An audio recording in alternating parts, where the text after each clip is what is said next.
상을 받으실 것이요 너희는 내 제자가 되리라. 아멘. 참 진리요 영원한 생명이시며 저희 초대교회의 구원이신 우리 주 아버지 하나님 감사합니다. 사랑합니다. 성령 하나님께서 날마다 저희 가운데 계시면서 예수 그리스도 우리 주님을 보여주시고 가르쳐주시고 깨닫게 하셔서 저희의 생명이 자라게 하심을 감사합니다. 오늘도 이 생명이 자라나서 아름다운 열매를 맺어 드림으로 하나님께 영광 돌리는 저희가 되게 하심을 감사합니다. 아버지 하나님, 열매를 보고 아신다고 말씀하셨사오니 아버지 하나님께서 저희를 온전히 주장하셔서 성령의 9가지 열매가 아름답고 튼튼하게 맺히는 저희 초대교회가 되게 하시고 이 열매를 하나님께 올려드림으로 영광 돌리는 저희 초대교회 모두가 되게 하옵소서. 아버지 감사합니다. 오늘 또 주시는 마음 가운데 예배합니다. 이 예배 하나님께서 기쁘게 받아 주시옵소서. 예수님 이름으로 기도하옵나이다. 아멘. 찬송가 1장입니다.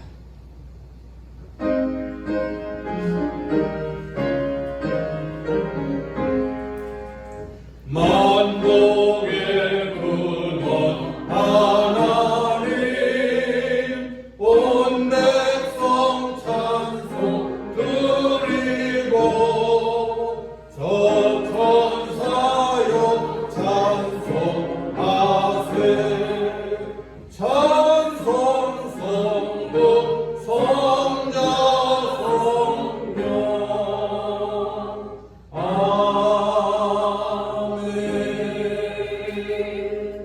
교동문 106번입니다. 할렐루야. 우리 하나님을 찬양하는 일이 선하며 찬송하는 일이 아름답고 마땅하도다. 여호와께서 예루살렘을 세우시며 이스라엘의 흩어진 자들을 모으시며 상심한 자들을 고치시며 그들의 상처를 싸매시는도다. 그가 별들의 시름을 세시고 그것들을 다 이름대로 부르시는도다. 우리 주는 위대하시며 능력이 많으시며 그의 지혜가 무궁하시도다. 여호와께서 경솔한 자들을 내두시고 악인들은 땅에 엎드려 드리시는도다. 감사함으로 여호와께 노래하며 수금으로 하나님께 찬양할지어다. 그가 구름으로 하늘을 덮으시며 땅을 위하여 비를 준비하시며 산에 풀이 자라게 하시며 들짐승과 우는 까마귀 새끼에게 먹을 것을 주시는도다.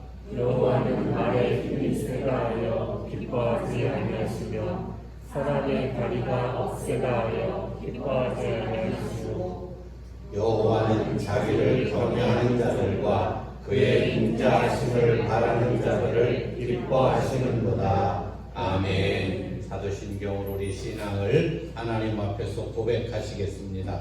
전능하사 천지를 만드신 하나님 아버지를 내가 믿사오며 그 외아들 우리 주 예수 그리스도를 믿사오니 이는 성령으로 잉태하사 동정녀 마리아에게 나시고 본디오 빌라도에게 고난을 받으사 십자가에 못 박혀 죽으시고 장사한 지 사흘 만에 죽은 자 가운데서 다시 살아나시며 하늘에 오르사 전능하신 하나님 우편에 앉아 계시다가 저희로서 산 자와 죽은 자를 심판하러 오시리라. 성령을 믿사오며 거룩한 공회와 성도가 서로 교통하는 것과 죄를 사하여 주시는 것과 몸이 다시 사는 것과 영원히 사는 것을 믿사옵나이다. 아멘. 자리에 앉으셔서 428장으로 찬양하시겠습니다.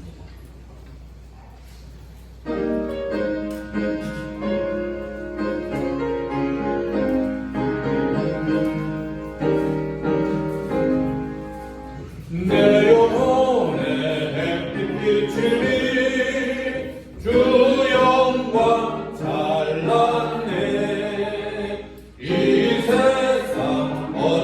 빛보다 이미 더 빛나네 주의 영광 빛난 광채 내게 비춰 주시옵소서 그 밝은 얼굴 배울 때 나의 영혼 기쁘다 내 영혼에 노래 있으니 주 찬양합니다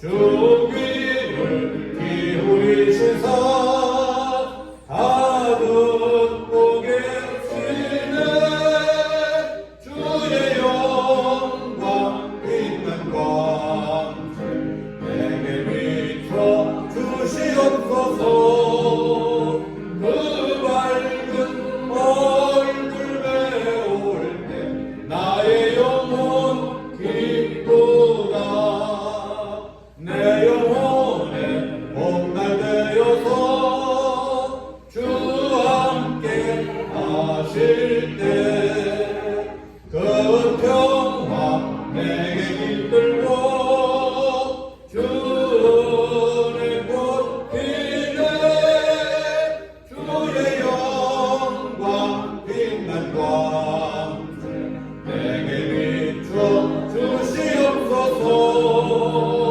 그 밝은 얼굴 배울 때 나의 영혼 기쁘다 내 영혼에 희락이 있고 큰 소망 넘치네 주 예수 복을 주시고 또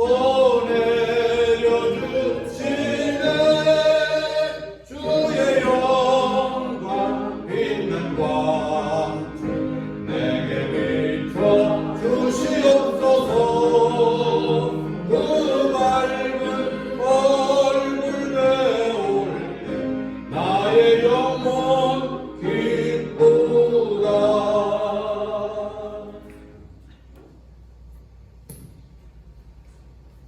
내가 진실로 이르노니 한 알의 밀이 땅에 떨어져 죽지 아니하면 한 알 그대로 있고 죽으면 많은 열매를 맺느니라. 나의 길이시고 진리이시며 생명이신 예수님 감사합니다. 나라는 자를 죽이시고 그 자리에 예수님이 생명으로 거듭나게 하시니 감사합니다. 세상에 있으나 세상을 살지 않게 하시고 하나님의 나라 천국이 되어 살아갈 수 있도록 인도하여 주시니 감사합니다. 혹여라도 내 새 생명을 얻은 것처럼 착각하고 구원인 채, 또 믿음이 있는 채, 새 사람인 척, 하나님의 자녀인 척 착각하며 스스로 살고 있지 않나 성령님께서 조명하여 주시옵소서. 정말 너저분하게 열려있는 생각과 마음을 감찰하시고 살았고 운동력 있는 성령의 능력으로 씻어 훑어주시고 뿌리 뽑아 주시옵소서. 우리의 소망이 세상을 구하고 영위하며 넘어지고 좌절하는 것이 아니라 나의 열심, 나의 의, 나의 믿음을 죽이시고 그리스도의 믿음으로 장성한 자가 되어 하나님의 근본 본체이신 그리스도의 마음의 열매로 풍성하게 하옵소서. 비록 지금은 검은 모습이 덕지덕지 있을지라도 이 모습 그대로 주님을 의지합니다. 주님을 사랑합니다. 반드시 약속을 이루실 주님을 믿고 성령님을 의지합니다. 내가 그리스도와 함께 십자가에 못 박혔나니 그런즉 이제는 내가 사는 것이 아니고 오직 내 안에 그리스도께서 사는 것이라. 이번 추수감사 예배는 정말 각기의 마음을 받아 주시옵소서. 아버지 앞에 늘 겸손하게 주님을 의지하며 주님을 경외하며 그 믿음 가운데서 아버지를 기쁘시게 할 수 있도록 인도하여 주시옵시고 열매이신 첫 열매이신 예수님의 마음이 되고 예수님이 되어 온전한 그리스도의 집이 이루어질 수 있도록 그 열매만이 되어질 수 있다는 것을 알게 하신 아버지께 감사합니다. 하나님 오늘도 말씀 전하시는 목사님께 큰 사랑이 넘치게 하여 주셔서 오늘 말씀 속에서도 온전히 성령님께서 운행하시는 귀한 산예배가 될 수 있도록 인도하여 주시옵소서. 감사드리며 예수 그리스도 이름으로 기도하옵나이다. 아멘.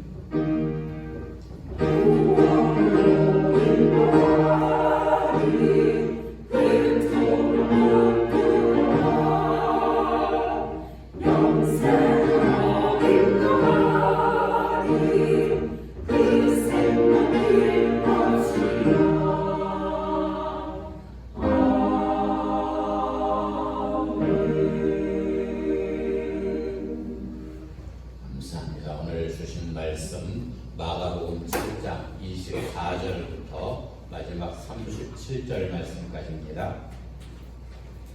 예수께서 일어나서 길을 떠나 두로 지방으로 가서 한 집에 들어가 아무도 모르게 하시려 하나 숨길 수 없더라. 이에 더러운 귀신 들린 어린 딸의 눈을 한 여자가 예수의 손을 붙고 곧 와서 그 발 아래에 엎드리니 그 여자는 헬라인이요 수로보니게 북이라. 자기 딸에게서 귀신 추천해 주시기를 간구하거늘 예수께서 이르시되 자녀로 먼저 배불리 먹게 할지니 자녀의 떡을 취하여 개들에게 던짐이 마땅치 아니하니라. 여자가 대답하여 이르되 주여 오십니까 하는 상 아래 개들도 아이들이 먹던 부스러기를 먹나이다.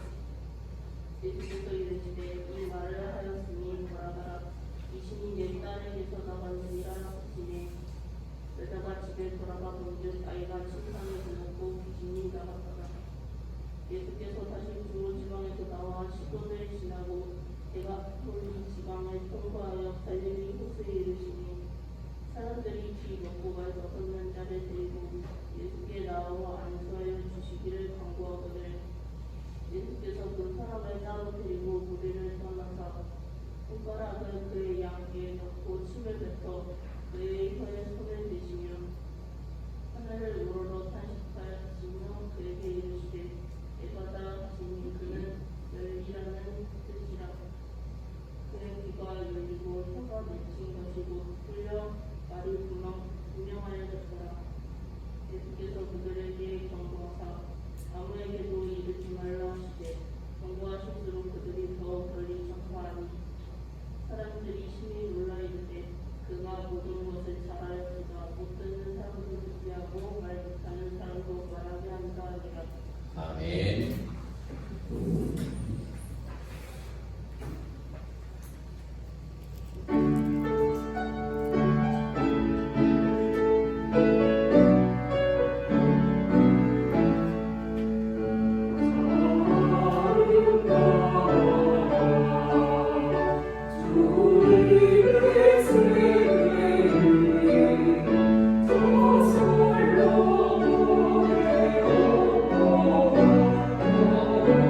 주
아멘.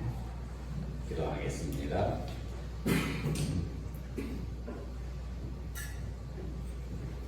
저희 영원전하신 구원이신 우리 주 아버지 하나님 감사합니다. 이 시간도 전해지는 말씀이 생명의 양식이 되어 아름다운 열매 맺게 하여 주시옵소서.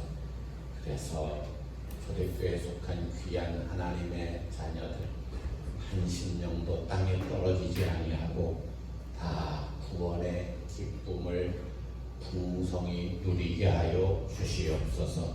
예수님 이름으로 기도하옵나이다. 아멘.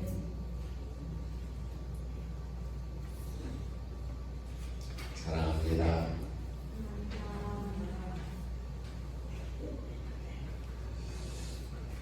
우리 초대교회 한 분도 빠짐없이 다 하나님의 나라가 되시기를 예수 이름으로 축원합니다.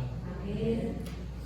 아멘. 아멘. 예, 다 하나님의 나라가 되어 하나님의 나라가 되어진다. 그 말씀. 하나님 생명으로 거듭나서 산다. 그 말씀입니다. 아멘. 하나님 생명으로 거듭나는 걸 구원이라고 해요. 그걸 구원이라고 해요. 그런데 하나님 생명으로 거듭나면 그것으로 끝나는 게 아니고 자라나야 돼요. 아멘? 네, 자라나야 돼요.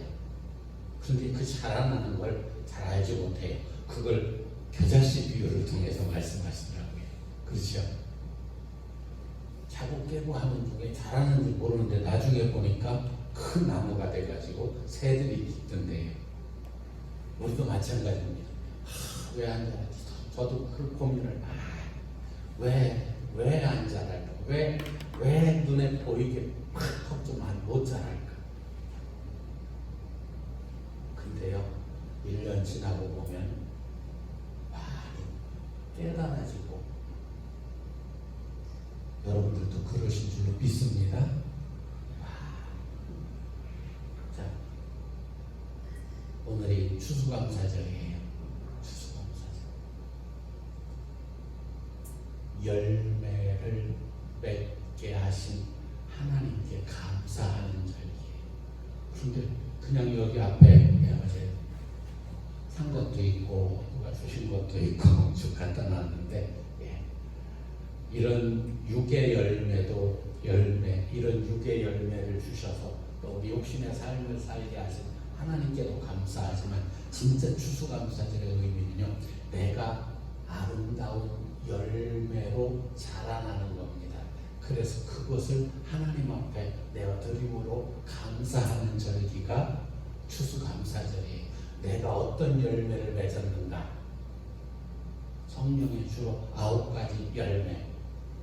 뭘까요? 갈라디아서 5장 22절.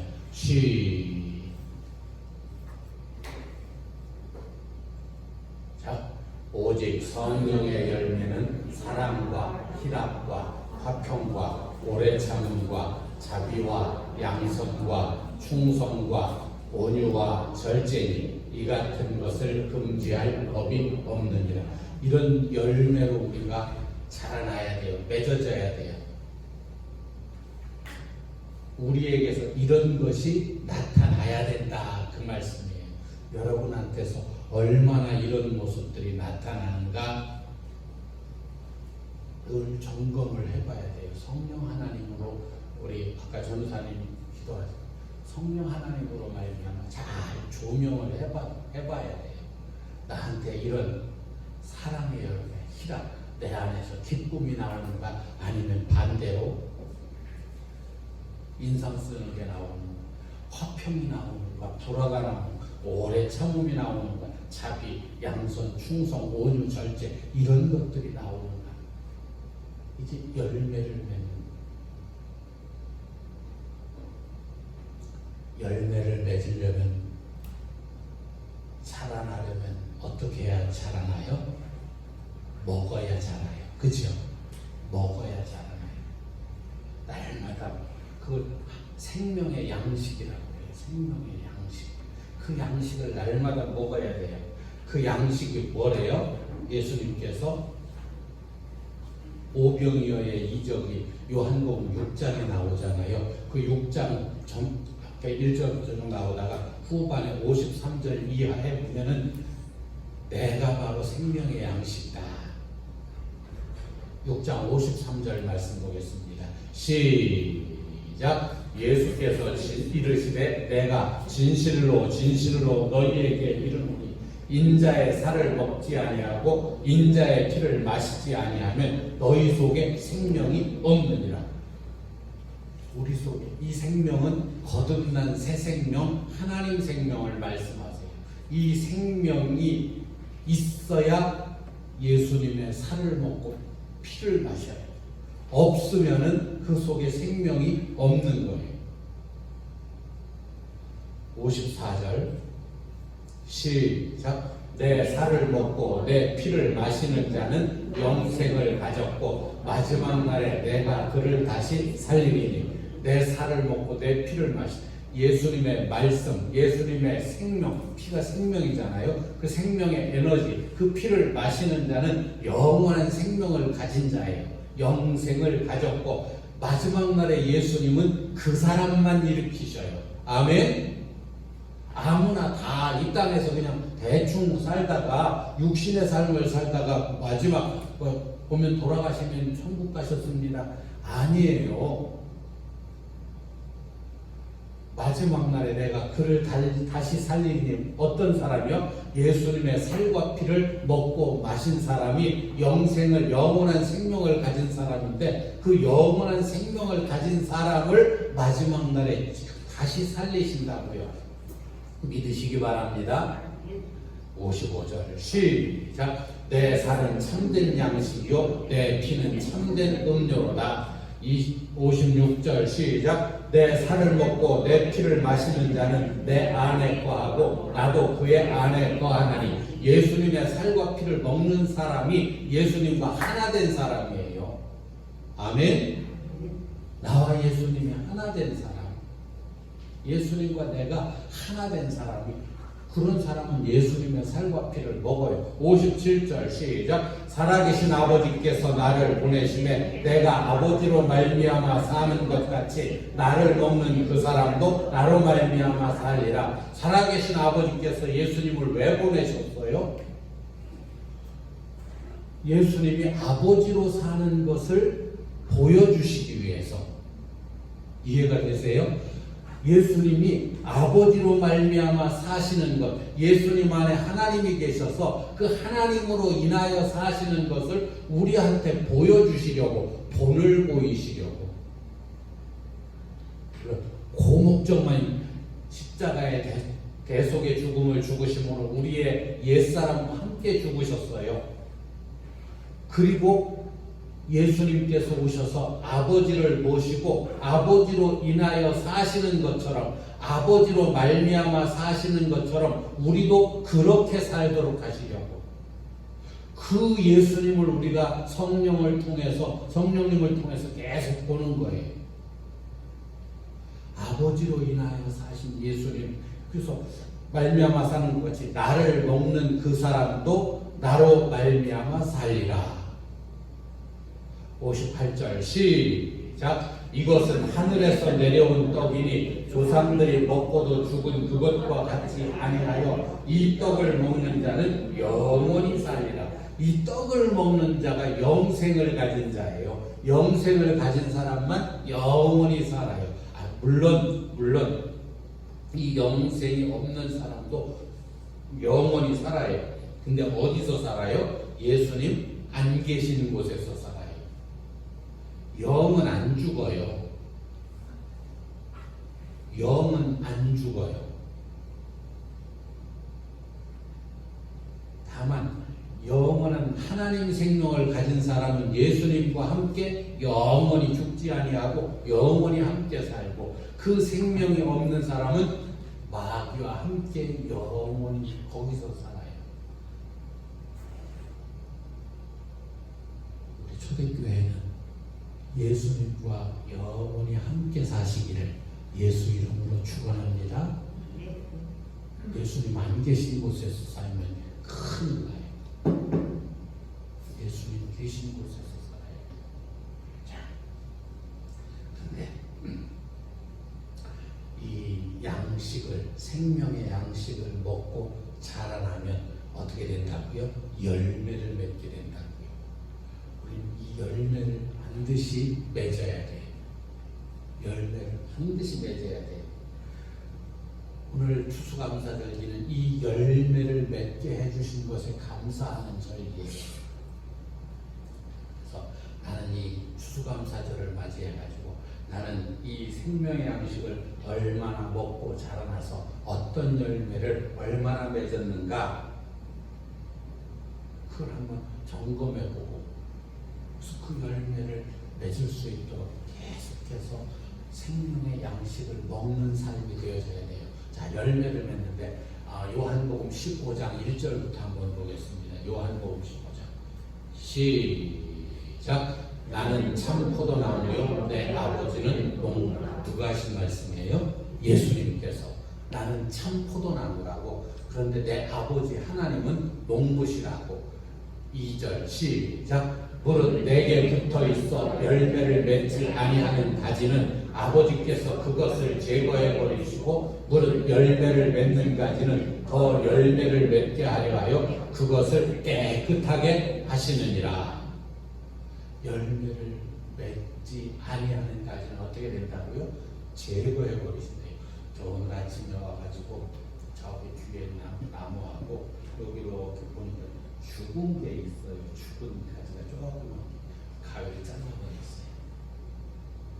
죽은 가지. 잎이 안 피어요. 저 뒤에 있는 나무도 그렇고 잘라버렸어요. 죽은 가지는 제거해버리신대요. 열매를 맺는 가지는 어떻게 한대요? 더 열매를 많이 맺도록 잘 해주신대요. 혹시 나는 죽은 가지가 아닌가? 우리 초대교회는 안 계신 줄로 믿습니다. 아멘. 3절 시작. 너희는 내가 일러준 말로 이미 깨끗하여졌으니. 깨끗하여. 4절 시작. 내 안에 거하라. 나도 너희 안에 거하리라. 가지가 포도나무에 붙어있지 아니하면 스스로 열매를 맺을 수 없음 같이 너희도 내 안에 있지 아니하면 그러하리라. 내 안에 나를 머리로 하고 살라. 내 말씀을 듣고 살라. 그 말씀이에요. 내 말 듣고 살라. 내 안에 거하라. 나를 머리로 하고 살라. 그럼 나도 너희 안에 거하리라. 우리 안에 그분이 계셔서 우리의 삶을 인도하신다고요. 가지가 포도나무에 붙어있지 아니하면 떨어져 있는 가지는 소용이 없어요. 스스로 열매를 맺을 수가 없어요. 붙어 있어야만 열매를 맺어요. 마찬가지로 너희도 그래서 내 안에 붙어 있으라. 내 안에 나를 머리로 하고 내 말을 듣고 살라. 혹시 나는 예수님에게서 떨어져 있는 가지가 아닌가? 나는 정말 그분께 꼭 붙어 있는가? 옆에 분에게 한번 이렇게 여쭤보시고 혹시 붙어 계십니까? 떨어져 계십니까? 시작.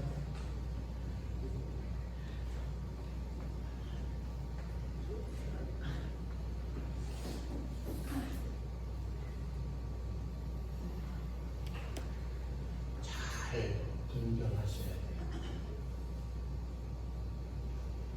너희도 내 안에 있지 않으면 나로부터 공급받지 않으면 열매를 맺을 수 없대요. 5절 시작. 나는 포도나무요 너희는 가지라. 그가 내 안에 내가 그 안에 거하면 사람이 열매를 많이 맺나니 나를 떠나서는 너희가 아무것도 할 수 없으니.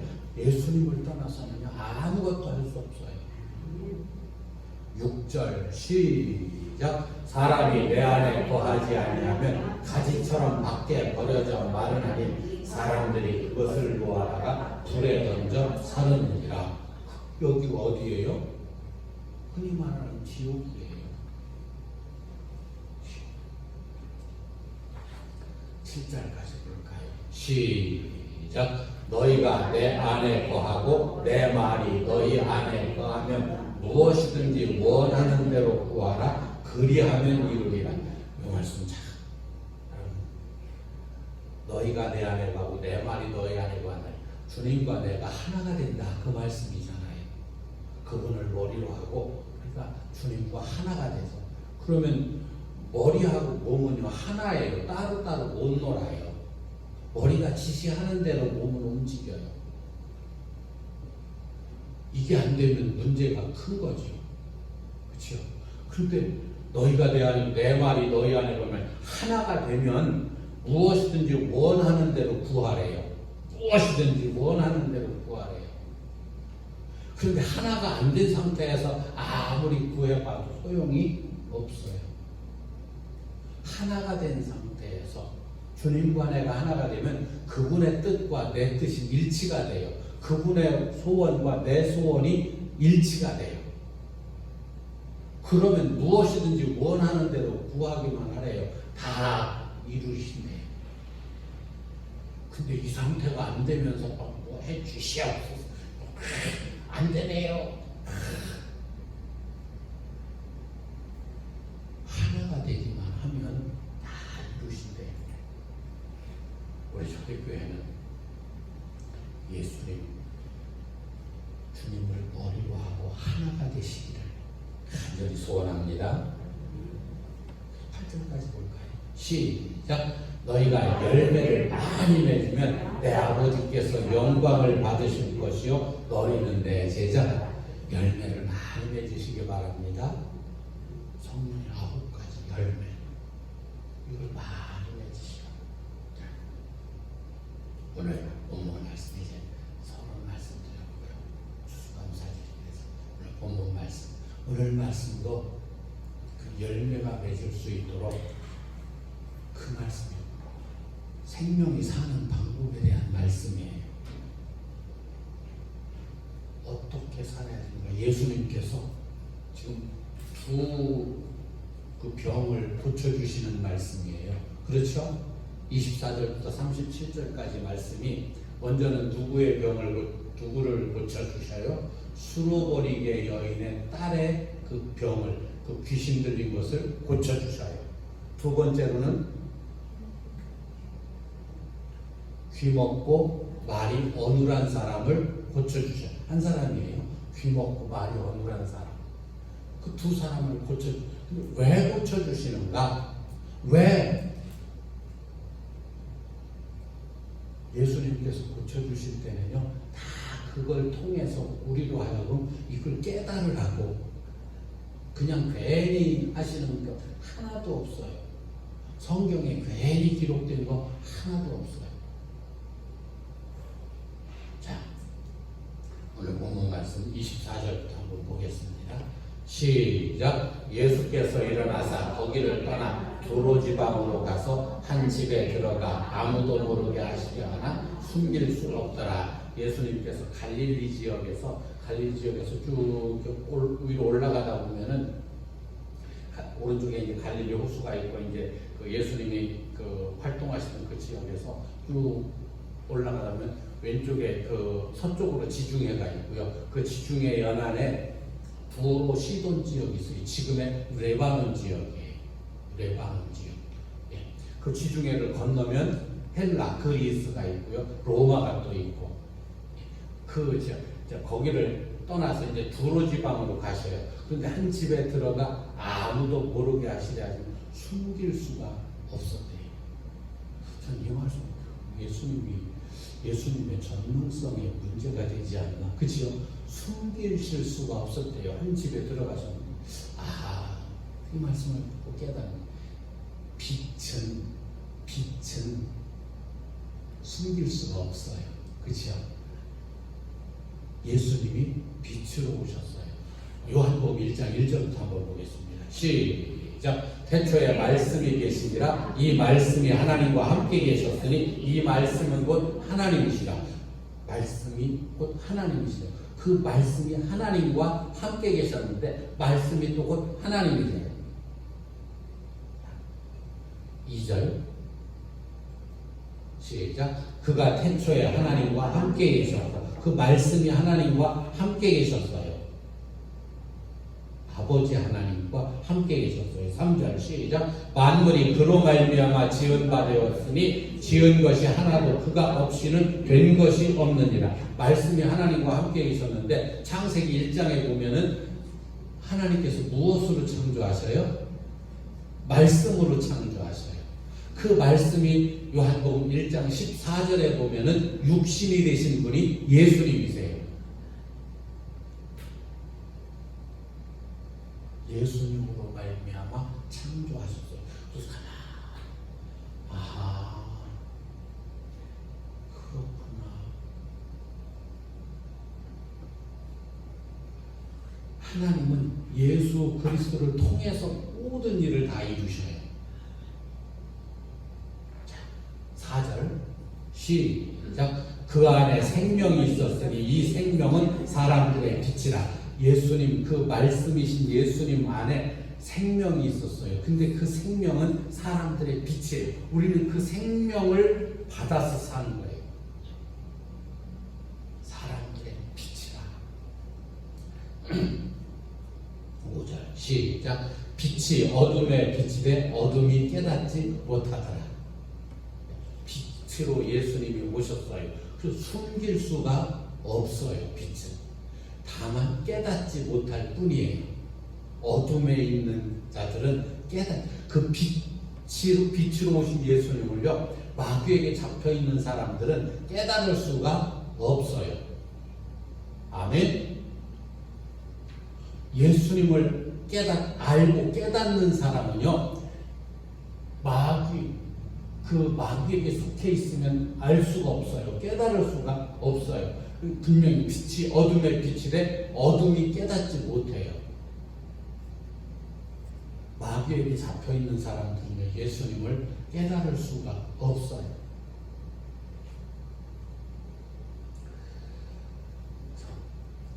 예수님이 빛으로 오셨기 때문에 숨기실 수가 없으셨어요. 드러날 수밖에 없어요. 사람들은 그 빛을 보고 깨닫는 거예요. 근데 어둠에 잡혀 있는 사람들은 몰라요. 깨달을 수가 없어요. 자, 다시 25절 마가복음 7장 25절 시작. 이에 더러운 귀신 들린 어린 딸을 둔 한 여자가 예수의 소문을 듣고 곧 와서 그 발 아래에 엎드리니. 지금 예수님이 어디에 계시다고요? 두로 지역에 가셨어요. 거기에 레바논에서 지중해를 건너서 우리 건너서 보면은 일본이 있고 이쪽 서쪽을 건너서 보면은 중국이 있는 것처럼 그 지중해를 건너서 보면 거기가 헬라 지역, 그리스 지역이에요. 자, 근데 더러운 귀신 들린 어린 딸을 둔 한 여자가 예수의 소문을 듣고 곧 와서 그 발 아래에 엎드려요. 왜 엎드려요? 그 딸을 고쳐주시라고. 그런데 그 여인이 누군가? 26절 시작. 그 여자는 헬라인이요 수로보니게 족속이라 자기 딸에게서 귀신을 쫓아내 주시기를 간구하거늘. 그 여자는 그리스 사람이래요. 그런데 족속은 수로보니게 족속이래요. 수로에 있는 보니게 족속이다. 이런 뜻이래요. 근데 지금의 시리아 이쪽 레바논, 시리아 그쪽 사람이래요. 그쪽 족속. 그래서 그 여인이 자기 딸에게서 귀신 쫓아내 주시기를 간구해요. 네. 귀신이 하는 역할이 뭐라고 말씀을 드렸죠? 귀신은 누구의 조종을 받아요? 사단, 마귀의 조종을 받아요. 그 역할은 하나님을 대적하는 역할이에요. 우리로 하여금 하나님을 알지 못하게, 예수님을 알지 못하게, 그래서 그 생명으로 거듭나지 못하게, 그 생명이 자라지 못하게 하는 그 역할을 귀신이 해요. 근데 여기 앞에 보면은 25절에 보면은 더러운 귀신 들린, 근데 거기 보면은 원어가 좀 달라요. 그래서 왜 그랬을까 정확하게 모르겠어요. 더럽다 할 때 더러우는 아카다르토스, 헬라어로 아카다르토스인데 또 귀신은 영이에요. 푸뉴마. 그러니까 더러운 영, 아카다르토스 푸뉴마. 그런데 여기 26절에 있는 귀신은 공부하면은 다이모니온, 악령 이런 해석이 돼요. 조금 원어로 틀리는데 그게 그건가 싶기도 해요. 역할이 조금 다른지는 모르겠어요. 오늘 그게 중요한 게 아니기 때문에 어찌됐든 귀신 쫓아내 주시기를, 그 여자가 자기 딸이 귀신 들렸는데 쫓아내 주시기를 예수님께 간구를 해요. 그런데 귀신이 하는 역할은 예수님을 알지 못하게 하는 역할. 그래서 하나님의 생명으로 예수님을 알아야만 거듭날 수 있어요. 예수님을 알지 못하게 해서 하나님 생명으로 거듭나지 못하게 하는, 또 그 생명이 자라지 못하게 하는 그 역할을 해요. 그 귀신을 쫓아내 주시기를 간구하거늘. 27절 시작. 예수께서 이르시되 자녀로 먼저 배불리 먹게 할지니 자녀의 떡을 취하여 개들에게 던짐이 마땅치 아니오. 예수님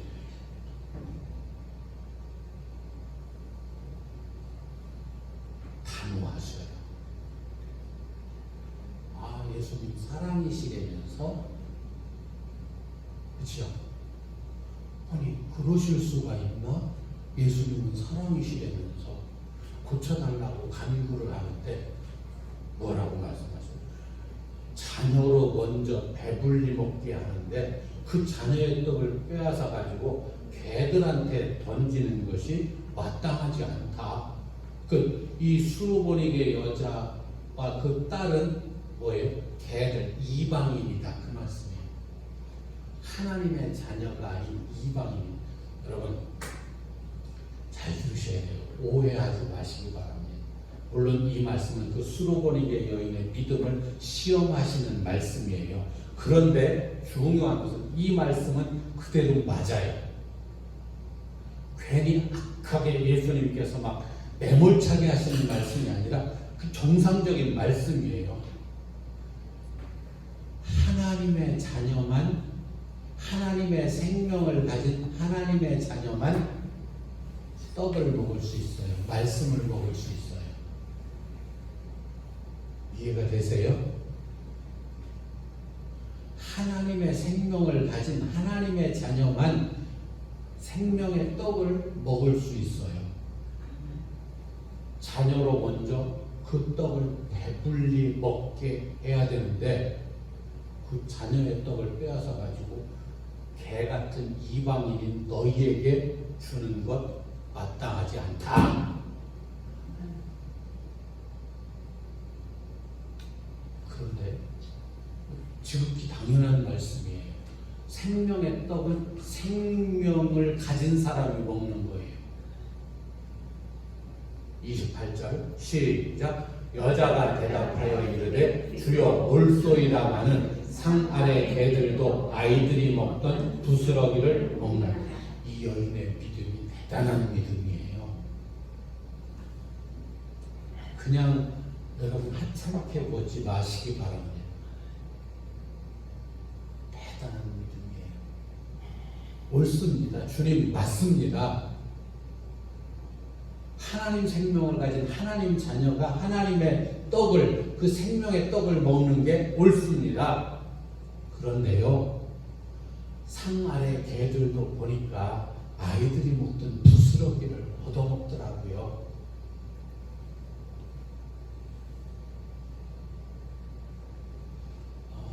요한복음 4장이죠.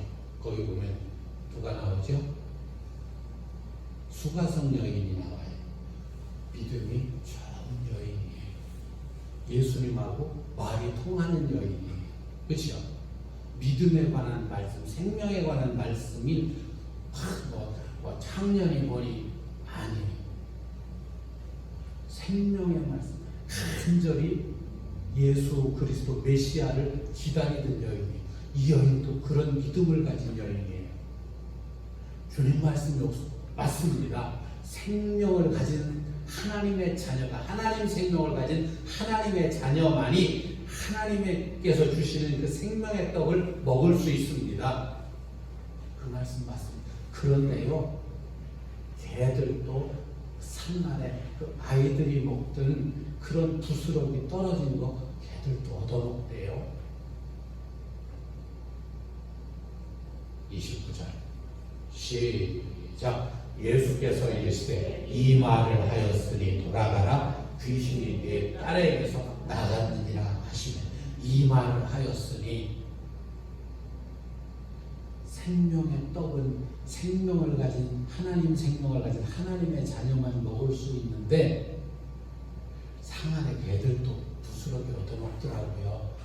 저한테도 허락해 주세요. 이 말을 하였으니 돌아가라 그 말씀을 하십니다. 고쳐주셨다 그 말씀이에요. 마태복음 15장 28절 똑같은 말씀인데 이렇게 말씀하셔요. 시작. 이에 예수께서 대답하여 이르시되 여자여 내 믿음이 크도다 내 소원대로 되리라 하시니 그때로부터 그의 딸이 나으니라. 같은 말씀이에요. 내 믿음이 크도다 내 소원대로 되리라. 어떤 믿음이 크다고 말씀하시는 거예요? 예수님께서 생명을 주시러 오신 분이시다는 믿음이 생명의 양식을 공급해 생명 자체로 오셨으며 생명의 양식을 공급해 주시는 분이시라는 그 양식을 공급해 주시는 분이라는 그 믿음이 확실해요. 큰 거. 네, 믿음이 크도다. 그런데 내 믿음, 그 내 소원대로 이루어져라. 그랬더니 그 딸이 나았대요. 우리 초대교회는 이 믿음이 크신 줄로 믿습니다. 예수님은 어떤 분이시라고요? 생명의 근원 되시며 또한 그 생명을 우리에게 양식으로 공급해 주시는 분이라고요. 아멘? 아니 성경 마태, 마가, 누가, 요한복음 전체가요 다 이 말씀이에요. 예수님 자신이 생명으로 오셨다. 그분 예수님께서 그 생명의 양식을 우리한테 공급해 주신다. 그래서 계속 막 마가복음 1장부터 한번 간단하게 시간이 안 돼요. 다 중풍병자 고치신다. 중풍병자가 뭐예요? 머리와 몸이 따로 노는 사람이에요. 그런 거 다 영적으로 다 요한복음도 1장부터 쭉 해서 다 그 말씀이에요. 마가복음, 마태복음, 누가복음 다 그 말씀이에요. 다 그 생명의 양식을 공급해 주시는 그 말씀이에요. 자, 그랬다 나한테 29절 마가복음 25절 자, 엎드리니 아침에 30절 시작. 여자가 집에 돌아가 본즉 아이가 침상에 누웠고 귀신이 나갔더라. 이제 생명의 양식을 먹을 수 있게 됐어요. 31절 시작. 예수께서 다시 두로 지방에서 나와 시돈을 지나고 데가볼리 지방을 통과하여 갈릴리 호수에 이르시되 이렇게 쭉 이렇게 한 바퀴를 도르시는 거예요. 예수님께서 이렇게 그 서쪽의 그 지중해 연안을 따라서 두로 시돈을 이렇게 거쳐서 데가볼리 지역을 거쳐가지고 다시 갈릴리 호수에 이르셨어요. 예수님이 뭐로 그렇게 다니셔요?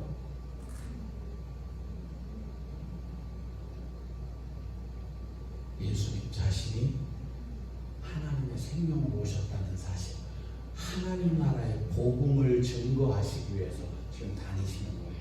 자, 32절 시작. 사람들이 귀먹고 말 더듬는 자를 데리고 예수께 나와 안수하여 주시기를 간구하거늘. 자, 데가볼리에서 쭉 거쳐서 지금 갈릴리 호수 그쪽 예수님이 주 활동하시는 그 지역으로 이제 오셨어요. 근데 사람들이 귀먹고 코퍼스 귀 먹은 사람이에요. 말 더듬는 자, 예, 말 더듬는 자, 모길랄로스 간신히 말하다. 조금 귀가 먹으니까 말을 못해요. 그렇죠? 귀가 안 들리는 사람은요 말을 하는데 이렇게 말이 잘 안 되더라고요. 그런 사람을 데리고 사람들이 예수님 앞에 와서 안수 고쳐주시기를 간구를 해요. 이 귀 먹고 말 더듬는 자는 누구를 의미를 해요? 주님의 말씀을 들을 수 없는 사람. 그래서 말을 더듬어요. 못 들으니까 증거를 못해요. 그게 귀 먹고 말 더듬는 자예요. 이런 사람을 고치시는 말씀이에요. 예수님께 치료해 주시라고. 33절 시작. 예수께서 그 사람을 따로 데리고 무리를 떠나사 손가락을 그의 양 귀에 넣고 침을 뱉어 그의 혀에 손을 대시며. 아니 예수님이 그냥 고치시는 게 뭘 손가락을 양 귀에 이렇게 그렇죠. 손가락이 어떤 의미가 있는가 찾아봤어요. 시편 8편에 보니까 이렇게 말씀하셔요.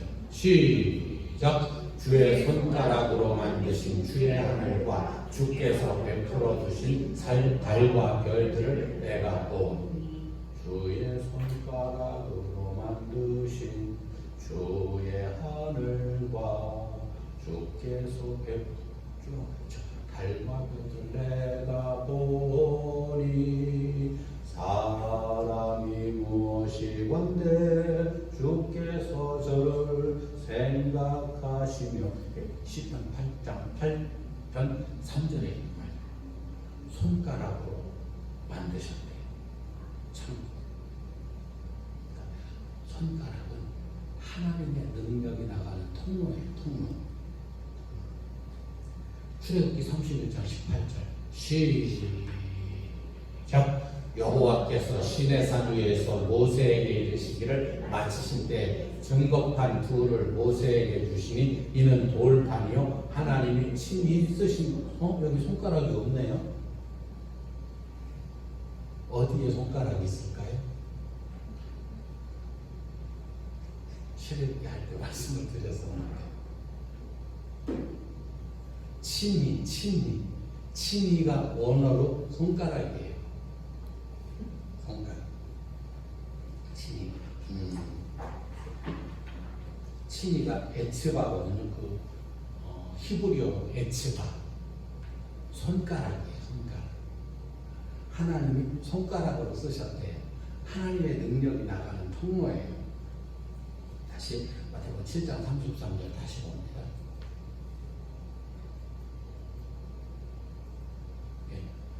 손가락을 하나님의 능력이 나가는 주님의 능력이 나가는 손가락을 양 귀에 넣고 그리고 침을 뱉어 그의 혀에 손을 좀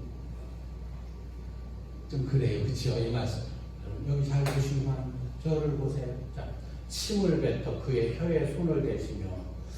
왜 침을 뱉으셨을까? 근데 저는 공동 번역이나 이런데 또 킹제임스 거기도 보면은 공동 번역은 손에 침을 발라서 이렇게 침을 발라가지고 그 사람의 혀에 대해 안 깨끗한 것 같아요. 그렇죠? 아니 예수님이 대충 발라가지고 그 어디다 대요? 혀에다가. 근데 쭉 보니까 침을 뱉는다. 그 침 뱉는 이게 맞는지 안 맞는지는 제가 확실하게는 모르겠어요. 근데 침을 뱉는 땅에다 뱉으셨지 않으셨을까 그렇게 생각을 해요. 이 침을 뱉는다는 의미가 뭔가 한번 쭉 성경에서 찾아봤어요. 요한복음 9장 6절에 보니까 침을 뱉는 게 시작. 이 말씀을 하시고 땅에 침을 뱉어 진흙을 이겨 그의 눈에 바르시고. 예수님께서 땅에다가 침을 뱉어서 진흙을 이겨가지고 눈에 바르셨대요. 그 안 보이는 사람 눈에 바르셨대요. 예수님께서 눈에 안 보이는 사람을 고치실 때도 침으로 진흙을 이겨서 눈에 바르심으로 고치셨어요. 근데 침을 뱉는 것을 보면은요, 민수기 12장 14절, 또 신명기 25장 9절에 보면은 이런 의미로 침을 뱉었어요. 민수기 12장 14절 말씀 한번 볼까요? 왜 침을 뱉어가지고 또 손을 혀에 대셨는가? 민수기 12장 14절. 시작. 여호와께서 모세에게 이르시되 그의 아버지가 그의 얼굴에 침을 뱉었을지라도 그가 이래 동안 부끄러워하지 않겠느냐? 그런즉 그를 진영 밖에 이래 동안 가지고 그 후에 들어오게 할지니라 하시니, 아버지가 그의 아들의 얼굴에다가 침을 뱉어요. 무슨 의미일까요? 침을 뱉는다. 우리가 침을 뱉는 저주 또는 모욕의 의미로 침을 뱉어요. 또 잘 보면은 권리를 포기할 때, 포기시킬 때 침을 뱉어요. 그러니까 여기에 보니까 그의 아버지가 그의 얼굴에 침을 뱉었을지 권리를 빼앗아요. 자, 어디에 또 나오는가 하면은 신명기 25장 9절, 여러분께 여러 번 말씀드렸어요. 신명기 25장 9절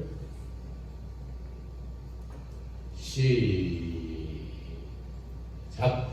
그의 형제의 아내가 장로들 앞에서 그에게 나아가서 그의 발에서 신을 벗기고 그의 얼굴에 침을 뱉으며 이르기를, 그의 형제의 집을 세우기를 즐겨하지 아니하는 자에게는 이렇게 하라. 계대결혼법이 있어요. 어떤 사람이 자녀가 없이 죽었어요. 그러면 그 여인은 그 죽은 사람의 형제한테로 들어가서 그의 자녀를 낳아가지고 자기 남편의 그 가문을 잇도록, 그 계대결혼법이 모세의 율법에 기록되어져 있어요. 그렇게 하라고 하나님께서 말씀을 하셨어요. 근데 그의 형제의 아내가 장로들 앞에서 그 사람이, 그 형제가 난 싫다, 그 여인을 취하기 싫다, 그러면은 그의 그 남편이 죽은 그 아내가 장로들 앞에서 그 형제를 불러다가 그의 발에서 신을 벗기고, 그러니까 권리를 형제의 권리를 벗기고 그의 얼굴에 침을 뱉으며 그 권리를 빼앗아 버리는 거예요. 모욕 저주의 자. 네, 다시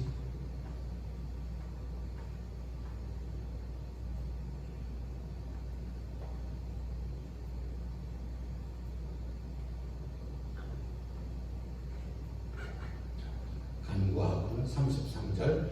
예수께서 그 사람을 따로 데리고 무리를 떠나서 손가락으로 그의 양 귀에 넣고, 예수님의 능력이 나가는 통로예요. 넣고 침을 뱉어서 그의 혀에 손 땅에다 침을 저주, 그 땅의 권리를 빼앗아 버리는 거예요. 너는 이제 권리 없어. 너는 이제 권리 없어. 땅은 뭐예요? 하늘하고 반대되는 개념이에요. 그 땅에다가 침을 모욕을, 저주를, 너는 이제 이 사람을 어떻게 할 수 있는 그런 권리가 없어. 그리고 그의 혀에다가 손을 대시며, 그의 손을 대시며 34절 시작. 다시 시작.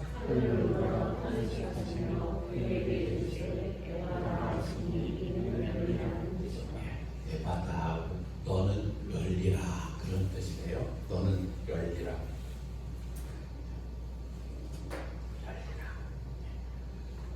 선포를 하셔요. 그렇게 선포하시니까, 말씀하시니까 35절 시작. 그의 귀가 열리고 혀가 맺힌 것이 곧 풀려 말이 분명하여졌더라. 주님의 말씀을 들을 수 있게 되고 또 그 들은 말씀을 확실하게 선포할 수 있게 되어졌다. 생명의 양식을 공급받아가지고 그 말씀을 말씀이 들린다. 생명의 양식을 공급받는다. 그 말씀이잖아요. 그리고 말이 곧 풀려서 혀가 풀려서 말이 분명해졌다. 이제 하나님의 생명이 먹는 생명의 양식인 그 말씀을 듣고 전할 수 있게 되어졌다. 그 말씀입니다. 예수님께서 이 땅에 오셔서 하신 그 일은 우리를 하나님 생명으로 거듭나서 그 생명이 자라도록 하시는 일이에요. 이해가 되십니까? 예수님이 이 땅에 오셔서 귀신을 쫓아내시고 병을 고치시고 이게 다 뭐예요? 우리를 하나님 생명으로 말씀을 공급해 주심으로 하나님 생명을 공급해 주심으로 그 생명이 자라나서 거듭나게 하시고 거듭난 생명이 자라나게 하시는, 그래서 열매 맺도록 하시는 그 일이 예수님의 이 땅에서 하신 일이에요. 이해가 되십니까? 예수님이 무엇하러 오셨는지 우리가 확실하게 알고 그 오신 목적을 우리가 그대로 이루어 드릴 수 있어야 돼요. 예수님이 뭐하러 오셨는지를 사람들은 관심이 별로 없어요. 왜 오셨는지 그냥 그러니까 예수님께서 흔히 목사님들 그냥 대충 껍데기만 전에 그분들이 몰라서가 아니고 아마 좀 쉬운 부분만 하셨는지 모르겠어요. 예수님께서 오신 걸 그냥 십자가에서 우리의 죄를 대속하심으로 우리를 구원하셨습니다. 우리를 구원하셨습니다. 거기까지만 또 말씀드릴까요? 비봉 가놓고 안산 가놓고 서울 갔다고 막 우기고 있어요. 서울 가야 서울이에요. 생명을 얻어야 구원이에요. 그런데 죄사함만 받았다고 그게 구원은 아니잖아요. 그 구원의 조건을 이루기 위해서 십자가 사건이 있는 거예요. 구원이 확실하게 생명을 얻도록 하시기 위해서. 그래서 요한복음 3장 14절부터 16절까지 그 말씀이에요. 요한복음 3장 14절부터. 이걸 우리가 확실하게 아셔야 돼요.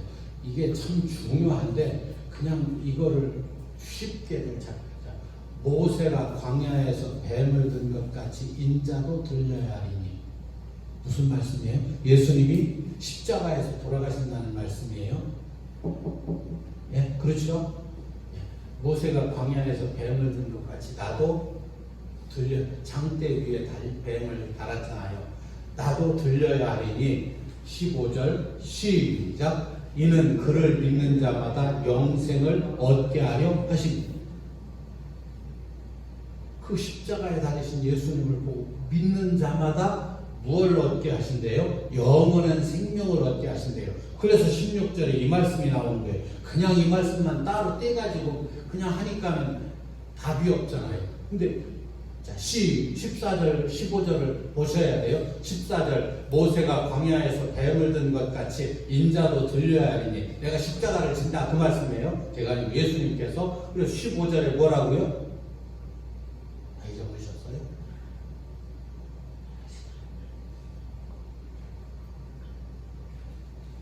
시작.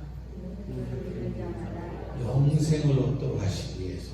그러면서 16절이 나오는 거예요. 시작. 하나님이 세상을 이처럼 사랑하사 독생자를 주셨으니 이는 그를 믿는 자마다 멸망하지 않고 영생을 얻게 하려 하심이라. 이해가 되시는 줄로 믿습니다. 16절만 따로 하는 게 아니에요. 쭉 물론 3장 1절부터 쭉 니고데모한테 거듭나지 아니하면 하나님 나라를 볼 수 없느니라. 또 거듭나는 게 뭡니까? 니고데모가 예수님께 여쭤보니까 네가 이스라엘의 선생된 자로서 거듭나야겠다는 말도 모르느냐? 그러시면서 3장 5절에 뭐라고 말씀하세요? 물과 성령으로 나지 아니하면 하나님 나라에 들어갈 수 없느니라. 하나님 생명으로 거듭나야 하나님 나라에 들어간다고 하시면서 쭉 이 말씀이 나오는 거예요.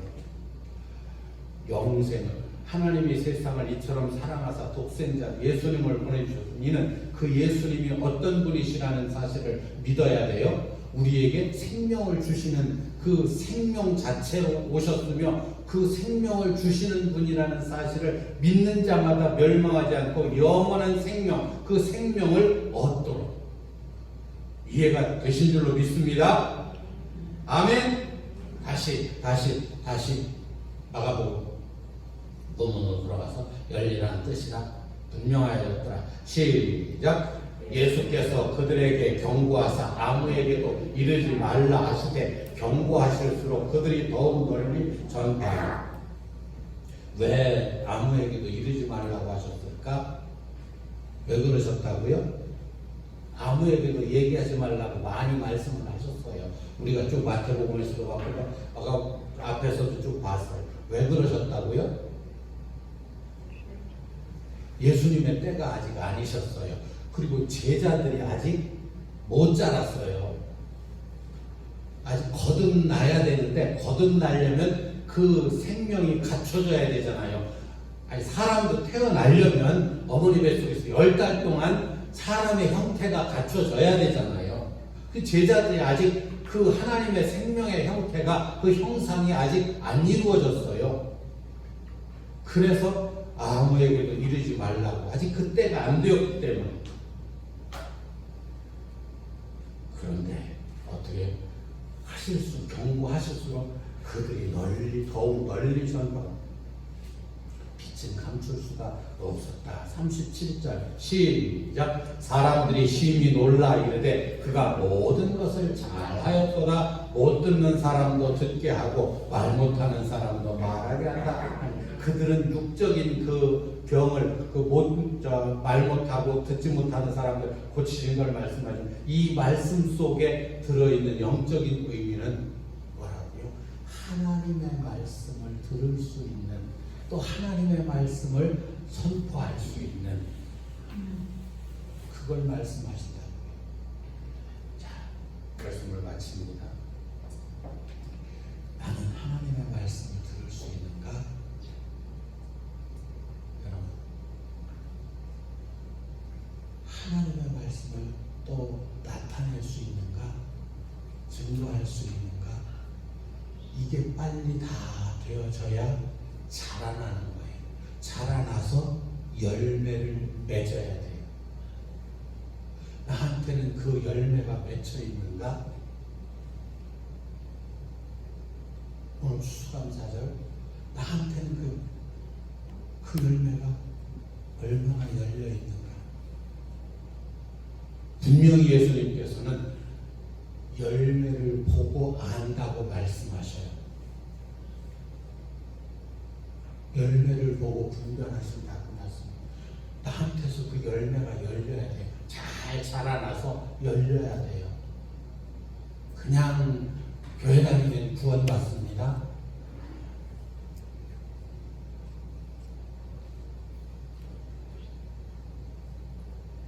열매가 열려야 돼요. 난 어떤 열매가 열려요? 왜 수로고리의 여인의 그 딸에게서 귀신을 쫓아내시고 귀가 들리지 않고 말을 더듬는 사람을 고쳐주셨는가? 그 의미가 무엇인가 우리는 확실하게 알아야 된다고요. 어떤 의미예요? 생명의 양식을 먹고 자라서 크고 아름다운 열매를 맺어야 된다. 지금 그것을 말씀하시는 거예요. 그 생명으로 예수님이 오셨다. 그 생명을 주시려고 예수님께서 오셨다. 지금 그 일을 하고 그래서 그것을 방해하는 것들을 하나하나 치우시는 거예요. 물리치시는 거예요. 예수님의 관심은요, 다른 데 없으세요. 우리가 하나님 생명으로 잘 거듭나서 자라나는 것, 그거에 관심이 있으셔요. 그거에 모든 초점이 맞추어 있으셔요. 그 예수님의 관심, 예수님의 초점과 내 초점이 일치가 돼야 돼요. 나는 세상의 것만 구하고 예수님은 거기에 관심이 있으시고 서로 안 맞으면 다른 데로 갈 수밖에 없어요. 우리 초대교회의 모든 관심은 예수님의 관심과 일치가 되시는 줄로 믿습니다. 생명이 거듭나고 그 생명이 자라나는데 관심이 있으신 줄로 믿습니다. 아멘. 그래서 관심을 가지고 거기에 관심이 있으시면 내가 양식을 먹는 일에 열심을 낼 수밖에 없어요. 그 양식을 먹는 일에 최선을 다할 수밖에 없어요. 그래서 아름다운 열매를 맺는데 내가 더 열심을 낼 수밖에 없어요. 그렇게 열심을 내서 그 생명이 자라서 열매를 맺도록 날마다 성령 하나님으로 말미암아 사시기를 구하고 찾고 두드리는 삶을 사시기를 예수 이름으로 축원합니다. 축원합니다. 기도하시겠습니다. 하나님 아버지 감사합니다. 저희들 예수님께서 이 땅에 오셔서 하신 일들을 잘 분별할 수 있기를 소원합니다. 예수님이 무엇 때문에 이 땅에 오셨고 예수님께서 무엇 때문에 오병이어의 이적을 베푸셨고 예수님께서 무엇 때문에 수로보니게 여인의 딸을 고치셨고 듣지 못하고 말하지 못하는 사람의 그 병을 고치셨는지 저희들 분명하고 확실하게 그 이유를 깨닫게 하여 주시옵소서. 그래서 저희에게도 그 말씀이 실제가 되게 하여 주시옵소서. 예수님 이름으로 기도하옵나이다. 아멘. 참